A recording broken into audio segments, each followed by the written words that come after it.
Lindsay, what's in your lens today? Let's get into it. So for years, Donald Trump built his brand on an America First trade agenda, protecting U.S. workers, punishing foreign competitors, and pulling supply chains back home. That was the promise.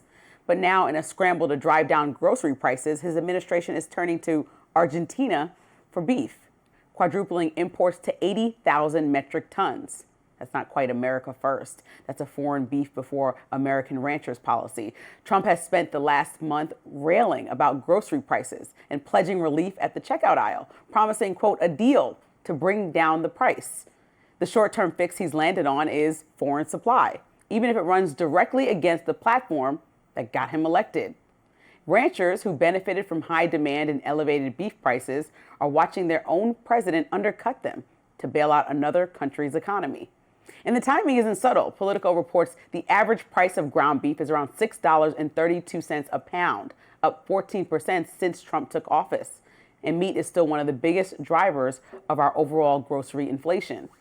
The pressure is real, but the policy choice, that tells a different story. When the campaign promise collides with the governing reality, Trump is choosing imports over the American producers he once championed. Even Republicans are saying the quiet part out loud. Republican Senator from Nebraska, Deb Fischer, said recently, quote, if the goal is addressing beef prices at the grocery store, this is not the way. It's not just sticker shock, it's actually whiplash. Agriculture groups have backed Trump through tariffs, trade wars, and retaliation from China because the message was always hold the line and America wins long term. Now they're watching the playbook flip overnight.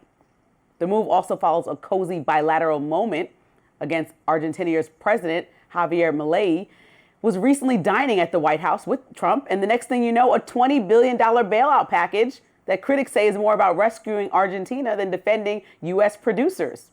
That's where the hypocrisy hits hardest. Lecturing China for undercutting American farmers, then turning around and giving Argentina a runway to do the same thing. Naturally, ranchers feel blindsided. Even Representative Marjorie Taylor Greene had this to say. If you're wondering why people are talking about primarying me, well, it's because I don't take any money from AIPAC. I've called for AIPAC to be registered under FARA. I've introduced amendments to defund all of our American tax dollars from going to Israel every single year, billions and billions of dollars every single year. But I've also done that for a slew of other countries. It's not just Israel. It's a whole bunch of other countries, Egypt, Ukraine, you name it. I'm just like, enough of the foreign aid.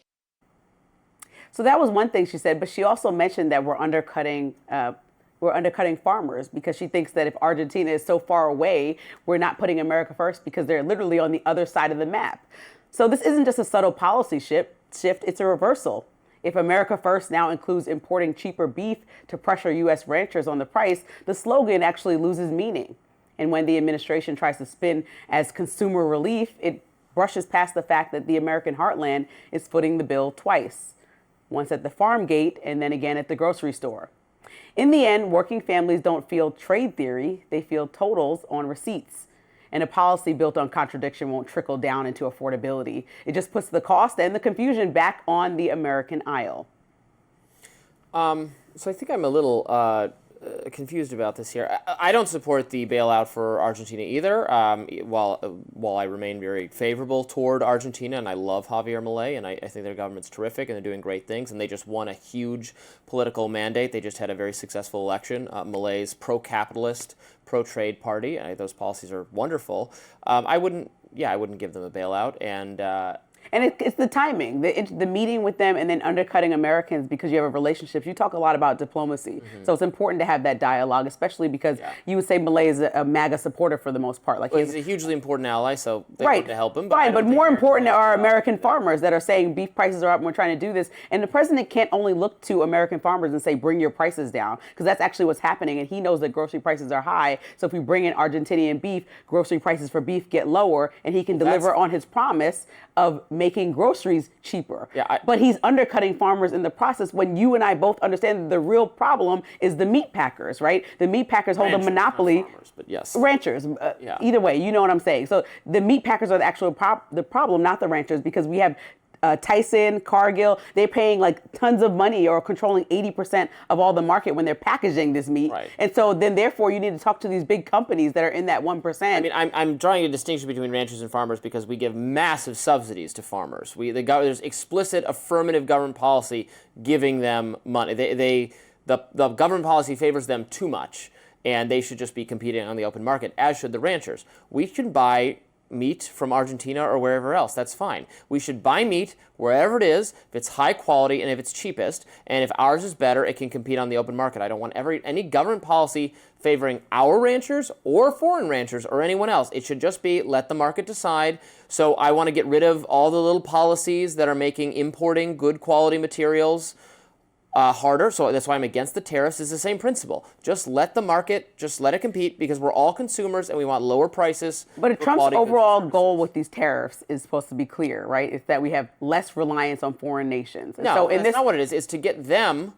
to stop mistreating America and give us more favorable trade policies. That's right, but then we will also have multiple businesses here. He's trying to also at the same time bring businesses back here to make GM and all these people that we buy steel from to work in America. That's his pie in the sky dream that he's selling, right? That's what he's trying to say, though. Even if you disagree with it, that's his misdirection. No, but that's it's not going to happen. So he's just saying something that it's a lie. He's just repeating that. He wants to bring jobs here. He's saying that directly, that he wants to build plants here for steel to be made here. He's saying that that's the ultimate goal. And so it might hurt a little bit in this time. For the future, it'll look like that. So is that a lie? I don't know if it's a lie or not. It's not going to happen. You would not have. You'd have to have. But that's what he's trying to sell about why it's going to hurt right now for tariffs. For a decade to get the things to get built here. It's not going to happen. It's just not. It's pie in the sky. Fine. Maybe it could be pie in the sky, but that's what the man is saying. Believes it. No, he's saying we're going to negotiate great trade deals so we can have great relations with other countries. That's what he's saying. That's what he means. That's what he believes, and that's fine. So we're quadrupling the beef import from Argentina, and we're undercutting farmers at the same time. So how is that America first? Undercutting. I mean, ranchers. Because it's we're undercutting ranchers at the same time for consumers. Yes, but at the same time, they are losing money because now you're taking the competition out of the market because you're bringing prices down when they're trying to invest. I'm adding competition, which brings prices down. That's what we want. Marjorie Taylor Greene, I wish we had the correct side. This is somebody who's a flagship of your party. We played the wrong side earlier, where Marjorie Taylor Greene is arguing the exact opposite point. So where does MAGA stand on this issue? She's literally like, this is a terrible idea. I don't know who's advising President Trump. And she was screaming, saying, why are we bringing beef from the other side of the world when we can literally get it from our own ranchers in America? Want beef prices to be higher? No, she's saying that that's what we can do to try to. We can talk. She doesn't. She's saying we can talk to the packers and bring the prices down. We don't have to talk to the actual ranchers. And we can bring the prices down by having competition, by having more availability of the product. We can also ask the packers to stop being greedy and to. No, that's. What are you saying? That doesn't work. No, you can't. That's not. That's a. Okay, look, I want to play this. I want to play the correct side from Marjorie Taylor Greene. Let's take a look.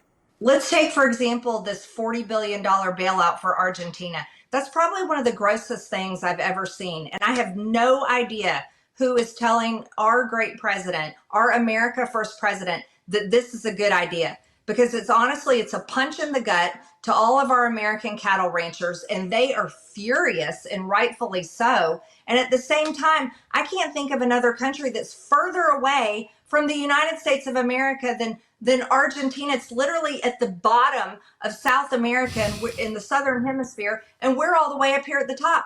I don't know how that's America First. And I read a new. Literally not the. There are a lot of places on the globe that are farther away than Argentina. It's in our hemisphere. But I also was reading a New York Times article that these ranchers are actually saying they feel invisible and overlooked by the president right now. And so we're talking about America First. You're listening to the people that support the middle of the country. Ask them to be less greedy is a childlike economic outlook. It does not work. You can't do that. You have all the answers, Robbie. You literally have all the answers. I know that's not. You're telling Trump that his tariff policy won't work completely, and that everything he's telling about the long-term goals of it are just completely false, and he knows that. Greedy. It can foster competition so that businesses are not greed-oriented. They're just profit-oriented. But they have to compete. And that brings down the price. We're just ignoring the ranchers. Not a magic. We're just ignoring the ranchers and what their complaints are. We're ignoring even Republicans. We're recognizing that we're not all ranchers. We're all eaters of beef, and so we want the price of beef to be low. You can always raise the cost of some good. We could outlaw whatever. You can just outlaw competition in any space. Let's say consumer electronics. Now laptops cost twice as much money. Would that be good? Of course not. We can always make the prices of things more expensive. If the goal is to try to bring back the entire creation of the laptops here to the U.S. and that's okay, let's outlaw brown cows. Now milk just got more expensive. Is that what we should do? Of course not. We have to have competition. So where does the down. Republican Party stand on this issue? Well, Tell me where they're all over the place. I'm telling you where I all think over they the place. should stand. And I agree with Marjorie Taylor Greene that we shouldn't do a bailout. But just because bailouts are wrong, not because artificially inflating the price of beef is good. Artificially inflating the price of nothing is good. We don't want things to cost more. We want them to cost less.